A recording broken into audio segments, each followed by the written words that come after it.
suivre, assister des points de prière suite au fardeau du Seigneur tiré dans le livre de Colossiens chapitre 3 verset 24 où il est dit au verset 23: tout ce que vous faites, faites-le de bon cœur comme pour le Seigneur et non pour des hommes, sachant que vous recevez du Seigneur l'héritage pour récompense. Servez Christ le Seigneur. Père, nous voulons encore nous soumettre à ta grâce pour être instruits et plaider auprès de toi pour avoir une vie de service. Béni soit ton nom au nom de Jésus. Amen. Nous rendons encore grâce à Dieu pour l'exhortation de ce matin. Et depuis toujours, depuis que nous sommes là, les exhortations et les messages nous font vraiment du bien. Et Dieu est un travailleur infatigable. C'est pourquoi il ne coopère pas avec les paresseux. Un bon serviteur de Dieu n'est pas paresseux. Un bon serviteur de Dieu n'aime pas qu'on le serve, celui qui sert les gens. Le plus grand au royaume de Dieu, c'est celui qui sert le plus. C'est un principe qui ne changera pas parce que nous sommes au milieu des pécheurs. Jamais. La parole de Dieu reste la parole de Dieu. Elle est infaillible. On ne peut pas la changer. On ne peut pas la contourner. Si tu as pu te faire d'elle aujourd'hui, elle va te rattraper demain. C'est pourquoi Jésus dit: je suis l'alpha et l'oméga. Je suis le commencement et la fin. Si au commencement tu l'as raté, à la fin il va te rattraper. Il va te juger sévèrement avec ce qu'il a dit. C'est pourquoi dès maintenant que Dieu nous aide à être comme lui, en tant que son semblable, comme l'avons vu hier soir, notre essentielle identité, c'est Christ en nous. Et Christ en nous est le serviteur de Dieu. S'il a aussi en nous, on doit recevoir ces germes et ces traces à travers notre service pour les autres. Aujourd'hui encore, nous allons poursuivre encore, tout en sachant que tu le veuilles ou non, l'homme est créé pour servir.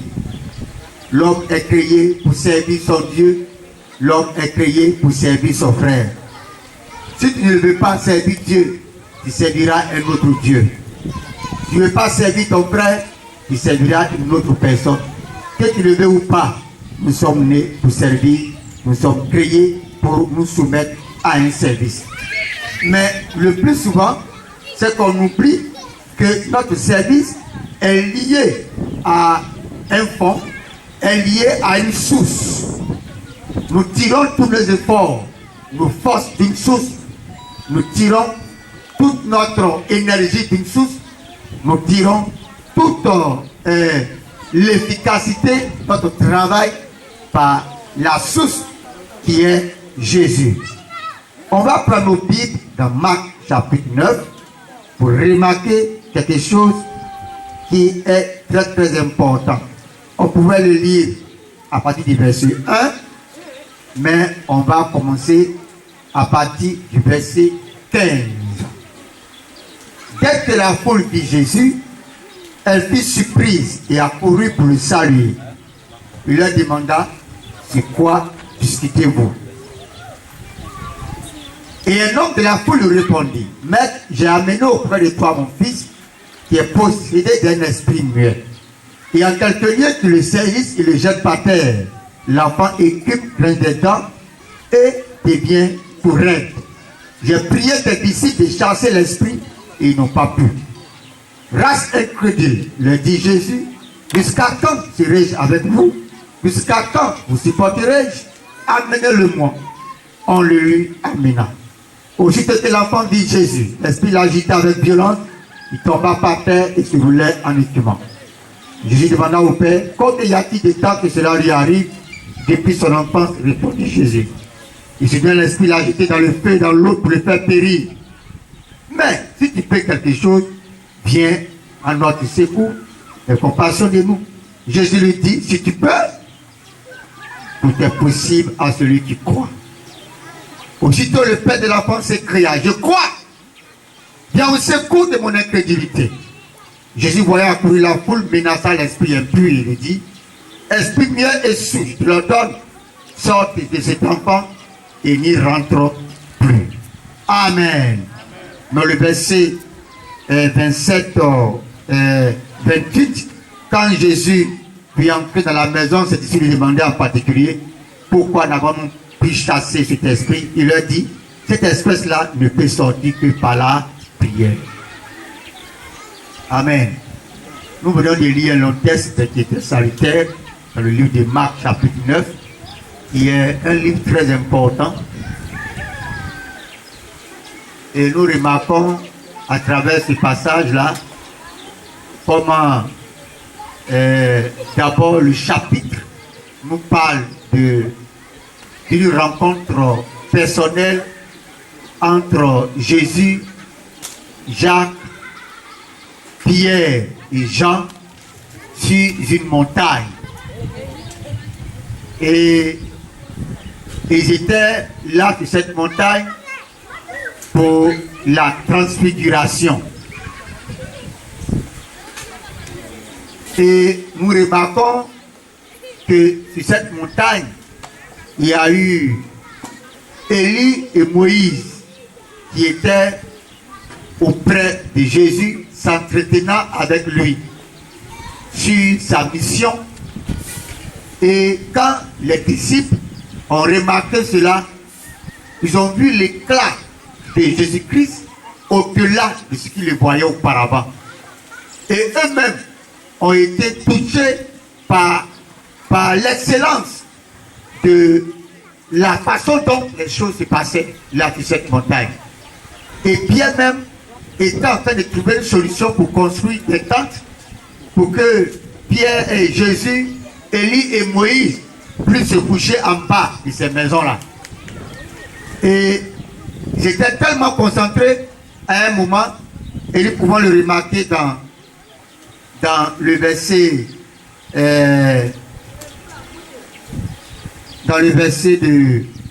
de 6, car il est des Marc 9 là, car ils ne savaient pas dire l'étoile les ayant saisis.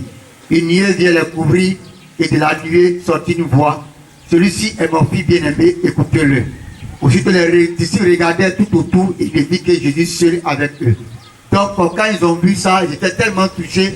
Et après, ils ont remarqué, après que la voix du ciel s'est fait entendre, Jésus seul.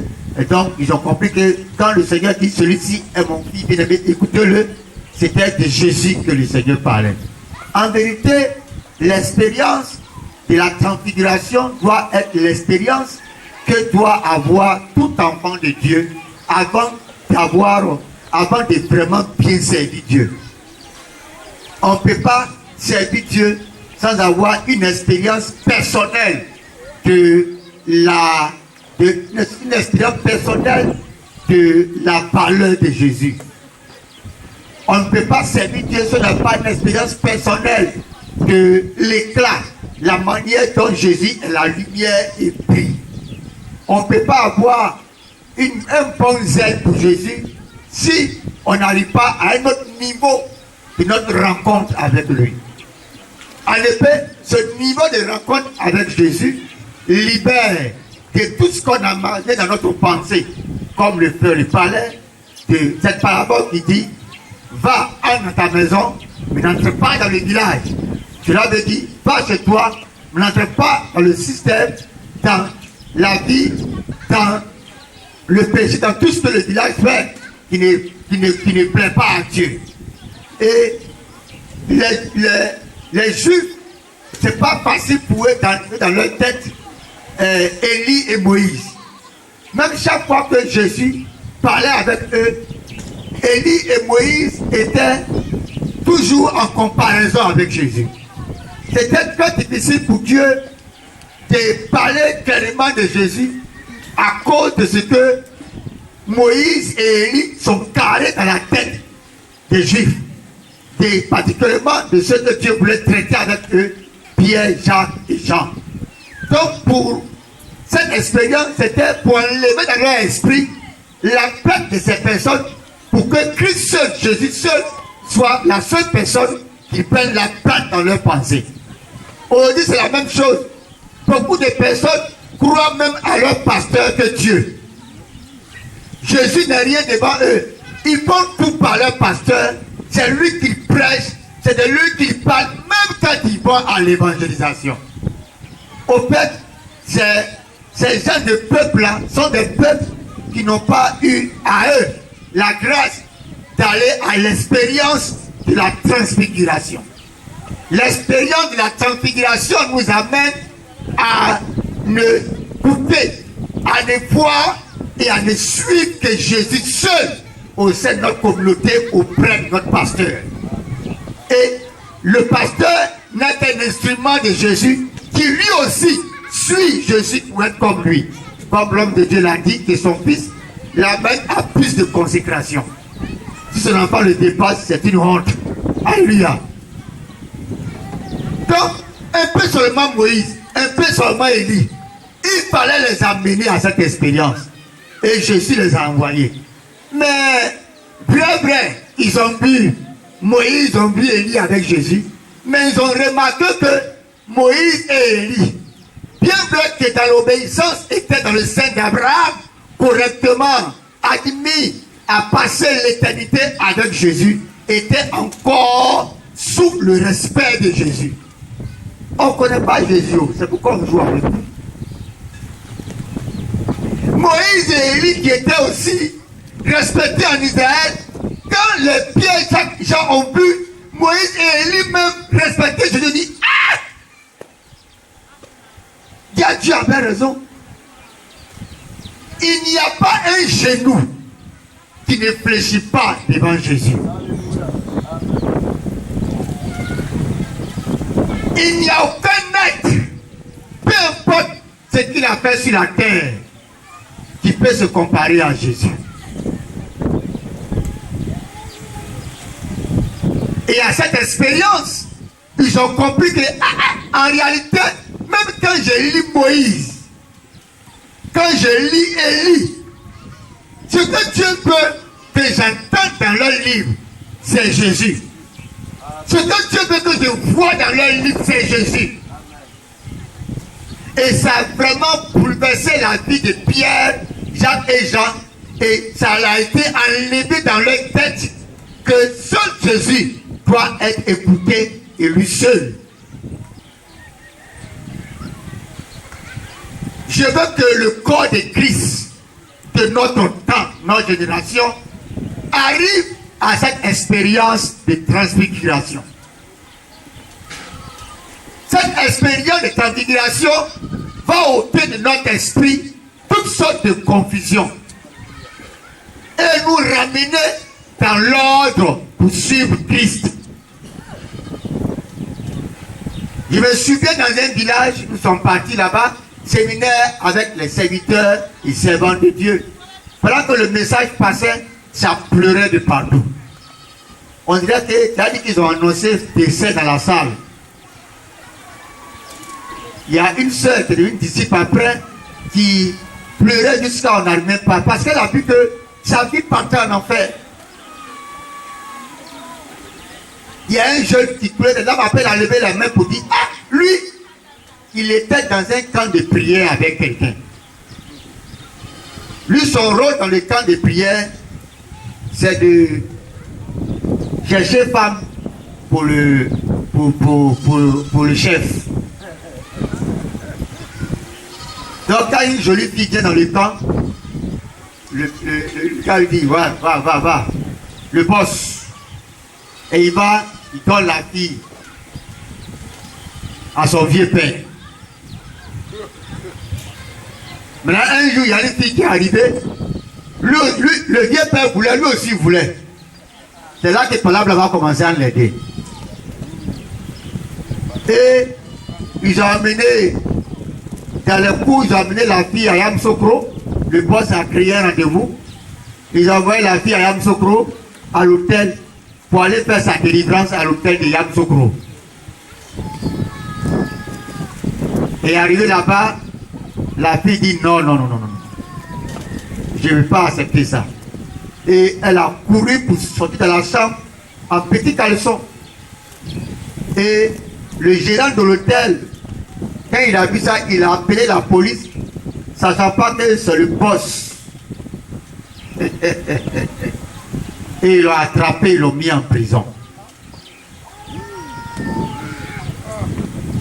Mais vois ce désordre au milieu de nous, c'est parce que nous ne sommes pas arrivés à l'expérience de la transfiguration. L'expérience de la transfiguration nous amène à ne pas suivre. Et ce dernier a commencé à suivre les traces de son boss. Puisqu'il est en prison, c'est lui qui est là désormais. Oui. Mais pourquoi il suivait ces mêmes traces? Parce que c'est ce qu'on lui a appris. Il ne connaît pas Jésus. Il n'est pas arrivé à l'expérience de voir Jésus dans une autre dimension de sa grâce ou de sa gloire. Donc, il dit Jésus, certes, mais sa vie est loin de lui. Mais ce jour-là, Jésus fut transfiguré devant nous tous dans la salle. Et il a dit, Jésus pleurait pour dire qu'il remercie Dieu pour son vie venue. S'il mourait, il remarquait qu'il partait tout droit en enfer, sans embouteillage. Et il pleurait sur sa vie. Quand tu arrives à l'expérience de la transfiguration, au fait, tu vois le vrai état de ta vie. Il y a beaucoup de personnes qui sont encore dans les discours. Parce que Dieu ne t'a pas encore dit qui tu es. Si Dieu t'a présenté l'état de ta vie, tu as commencé à avoir pitié de toi-même. Et tu vas plaider auprès de lui pour qu'il aide ta vie. Mais cet élément, tu n'as pas encore eu. Tu ne connais pas. L'expérience de la transfiguration nous dévoile notre véritable état et révèle Jésus-Christ dans une gloire qu'on n'a jamais imaginée. Une gloire au-dessus de la gloire de tout homme ou de ce qu'on peut estimer être au-dessus de lui. Si Jésus même, son programme ne nous intéresse pas, c'est pas, on n'a pas besoin de prier pour avoir révélation pour ça. C'est parce qu'il y a encore des choses dans ta tête qui sont plus importantes que Jésus. Il te faut l'expérience de la transfiguration. Cette expérience va t'amener à n'écouter que Jésus seul et même à payer tout prix nécessaire pour être avec lui. Même à vouloir même perdre s'il faut ta vie pour lui. Quand on arrive à cette expérience, et Pierre, Jacques et Jean ont été bénis ce jour. Et Jésus leur a dit, attendez un peu, ne dites pas d'abord. Quand je vais partir là, vous allez annoncer ça aux autres. Et c'est ce qu'ils ont fait. Et juste après, à leur descente, ils remarquent la foule. Là, les disciples sont là. Ah, qu'est-ce qui n'a pas marché?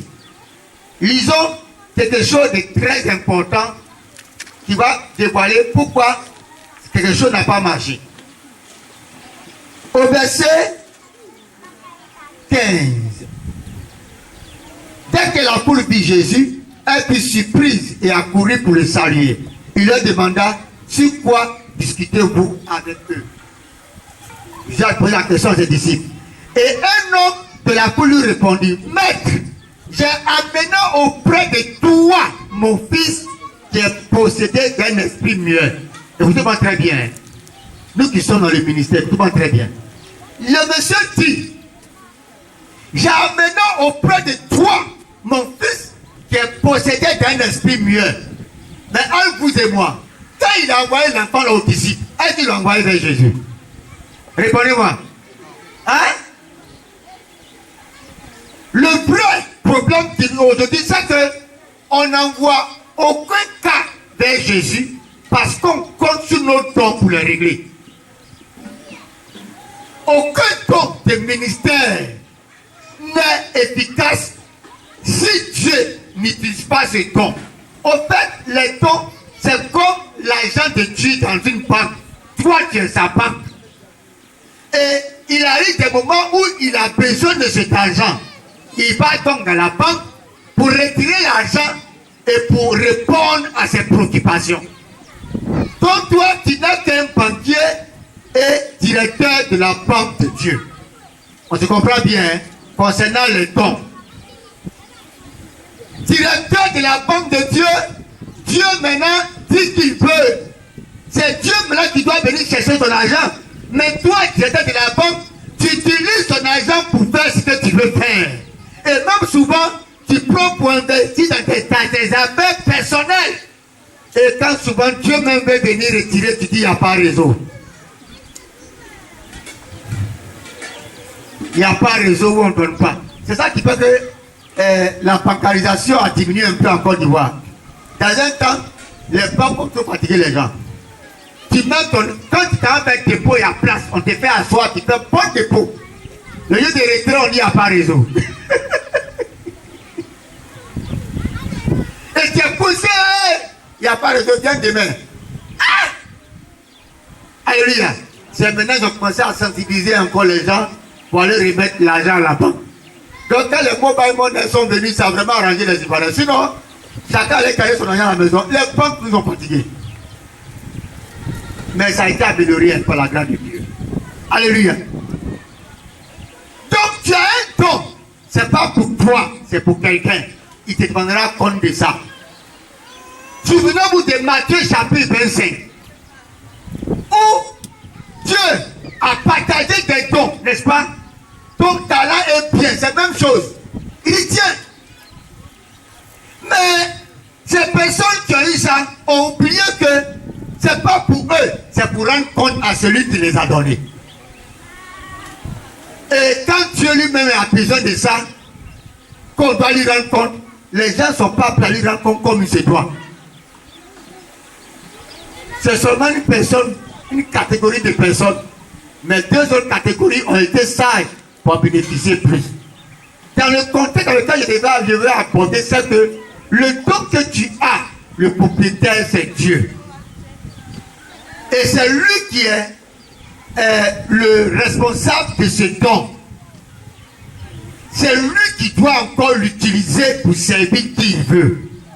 On se comprend bien? C'est lui pour servir qui il veut. Malheureusement, il n'a pas droit au don. Nous, on l'utilise pour faire ce qu'on veut. Le monsieur dit, j'envoie mon fils là vers toi. J'envoie mon fils vers toi. Mais apparemment, tes disciples l'ont bloqué à leur niveau. Il y a des gens qui sont des gens qui sont avec eux. Ils ne peuvent rien faire pour eux. Ils ne peuvent pas les aider. On est parti dans un village, derrière Sitensi. On allait faire un programme. Et arrivé là-bas, séminaire là, on a informé le chef du village pour rassembler tous les secteurs de Dieu, le côté passé là-bas, tout ça. Et il y a un qui allait dire que faut pas les gens vont venir. Il allait même dire au notable du chef qui est diable dans son église que non, hein, il ne sait pas d'où nous on vient, donc faut pas les gens vont aller au séminaire. Le chef du village dit, vous faites le programme ici, c'est rare que vous m'annoncez, mais ceux-là ils m'ont honoré, ils m'ont envoyé courrier, ils m'ont parlé. C'est une affaire de prière. Donc, je veux qu'ils viennent. Toi-même le diable là, c'est toi qui vas nous représenter là-bas. Pas le voir, si c'est pas bon, tu viens nous dire, il ne peut pas les chasser. Donc on est arrivé, le diable est arrivé en tant qu'espion. Représentant du chef du village, en même temps, pour voir clair, et nous contredire. Puis il interdit les gens de venir. Mais plusieurs sont venus, beaucoup de personnes sont venues. Hein. Et même le diable qui nous a reçus chez lui à la maison, qui est l'oncle du frère, qui a permis qu'on aille dans ce village, son pasteur l'a interdit d'aller au programme.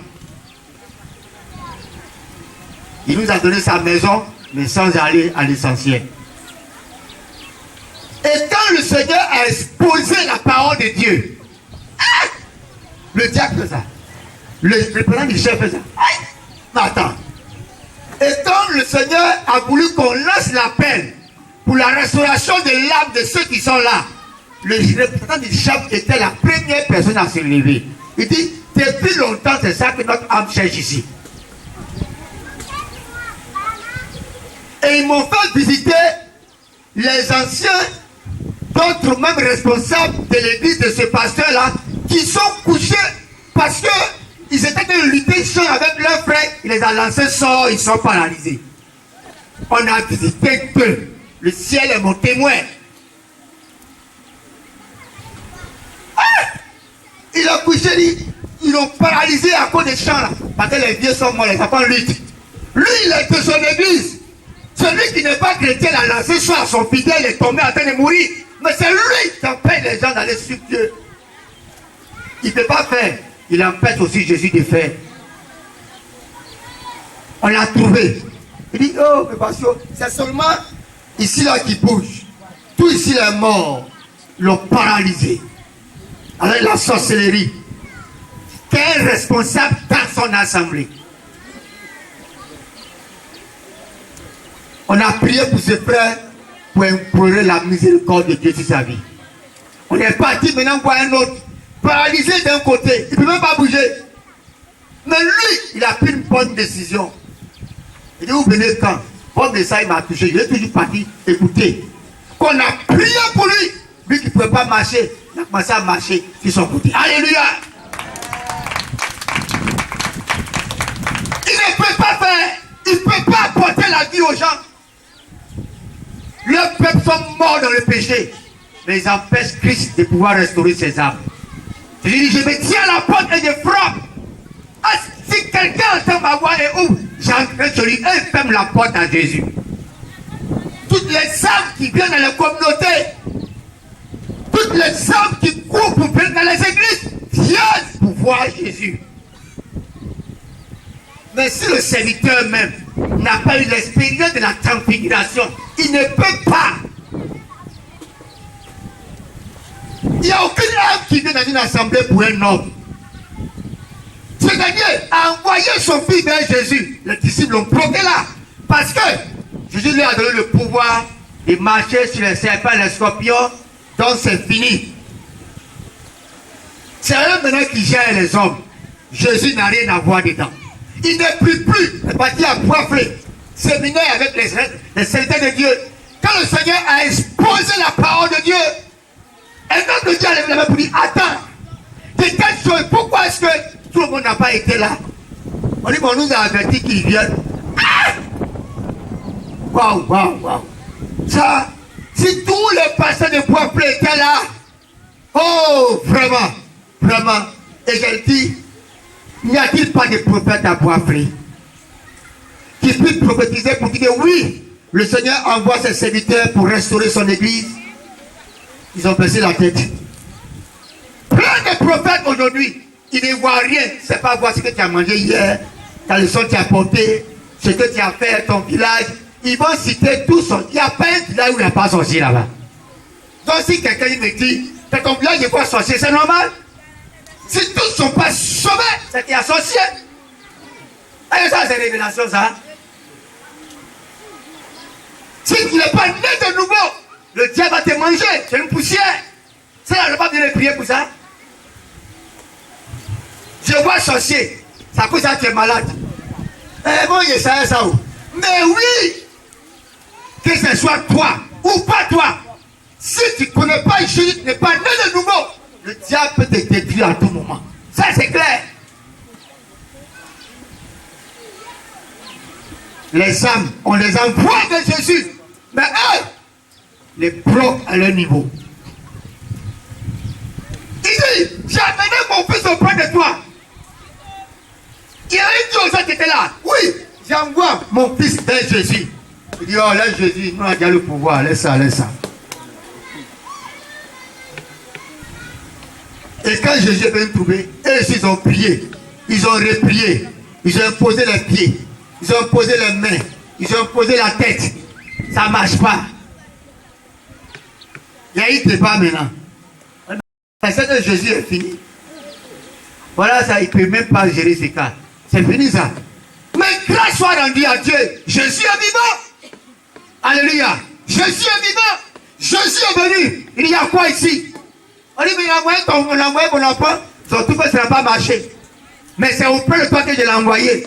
Bon, comme toi tu es là, si tu fais quelque chose, il faut essayer de renvoyer. Vous voyez, le monde est de plus en plus incrédule à cause des mauvais serviteurs de Dieu. Les mauvais chrétiens, les mauvaises personnes dans l'église, à cause de leur vie là, les gens sont de plus en plus incrédules. Et quand Jésus est arrivé, il dit, si tu fais quelque chose, hey! Si tu crois, tu vas voir ce que je vais faire. Il dit, bon, moi-même là, j'ai un problème de foi. Viens aider ma foi même. Parce qu'en réalité, les disciples ont tué sa foi. Il dit, quand j'étais sur la montagne là, c'est qui s'est passé ici, après il n'aimait plus de foi. Pardon, viens au secours de ma foi. Et Jésus, qu'est-ce qu'il a fait? Il a sauvé non seulement l'enfant, il a sauvé aussi le père de l'enfer. Alléluia. Et les disciples ont demandé, mais Père et Jésus, pourquoi nous avons fait tout ça n'a pas marché? Et Jésus leur a dit, ces sortes de démons, ça ne sort que par la prière et par le jeûne. Je vais dire quoi? S'ils avaient vraiment demandé à Jésus, s'il avait entendu, ils allaient savoir comment faire pour gérer ces 4 espèces de démons. Il y a plusieurs espèces, plusieurs catégories de démons. C'est Jésus à leur clé. C'est Jésus à leur pouvoir. C'est Jésus à tout ce qu'il faut pour les amener à ne pas régner dans les régions et dans les villages. Mais ceux qui ne collaborent pas avec lui, c'est vraiment difficile. Il n'y a pas un cas que Jésus ne peut pas régler. Mais pourquoi c'est difficile? Parce que souvent, nous les serviteurs, on bloque l'accès pour ne pas que cette personne arrive vers Jésus. Pour ce matin, c'est que Dieu aimerait nous dire qu'on ne peut pas être un bon serviteur qui sait Dieu si on n'arrive pas à cette expérience de rencontrer Jésus dans une autre dimension de gloire.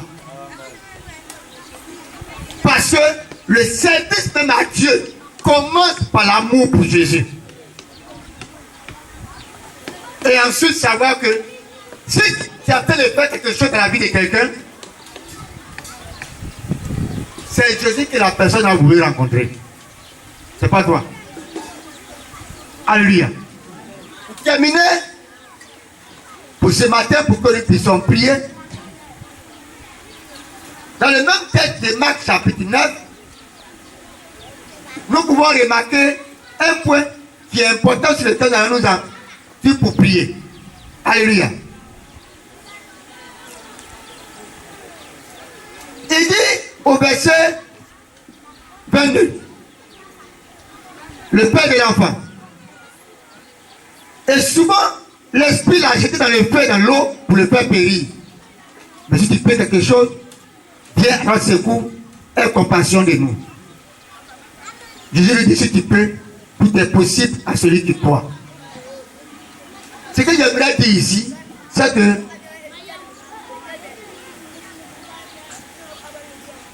toute personne qui est née de nouveau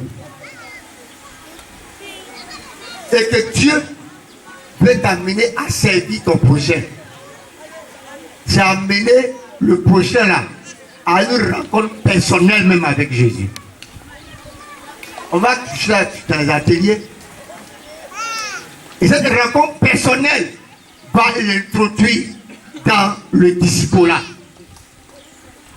Qu'on aura le temps de toucher ce soir. Si celui que tu es en train de partager la parole, ou bien tu es en train de chercher à être avec lui, ou bien être au service de Dieu pour aider quelqu'un, si la personne n'a pas réellement entré en contact avec Jésus, qui n'a pas encore arrivé à tes fins,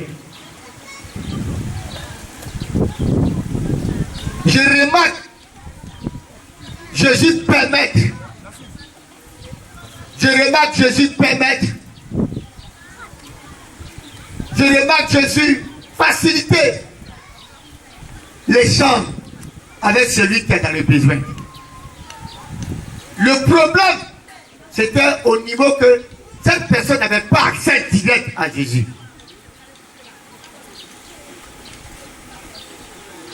Si nous-mêmes, nous ne parvenons pas à l'esprit de la sanctification, on ne peut pas arriver à ce niveau. C'est ce que cet esprit me dit. Donc je ne serai pas plus long. On va voir dans les ateliers. Veux-tu aller à cette expérience de transfiguration? Et veux-tu faciliter l'accès des hommes vers Jésus? Mais c'est l'expérience là, la transfiguration qui va vraiment t'aider. C'est là que tu vas voir Christ dans une autre dimension qui va t'aider aussi au service de Dieu dans une autre dimension. C'est cette rencontre qui va ôter ton esprit toutes sortes de choses qui luttent Jésus avec toi. Tout ce qui lutte Jésus avec toi, tout ce qui empêche Jésus d'être pleinement en toi, c'est l'expérience là, la transfiguration qui va t'amener à être délivré de cela. C'est la prière pour nous ce matin.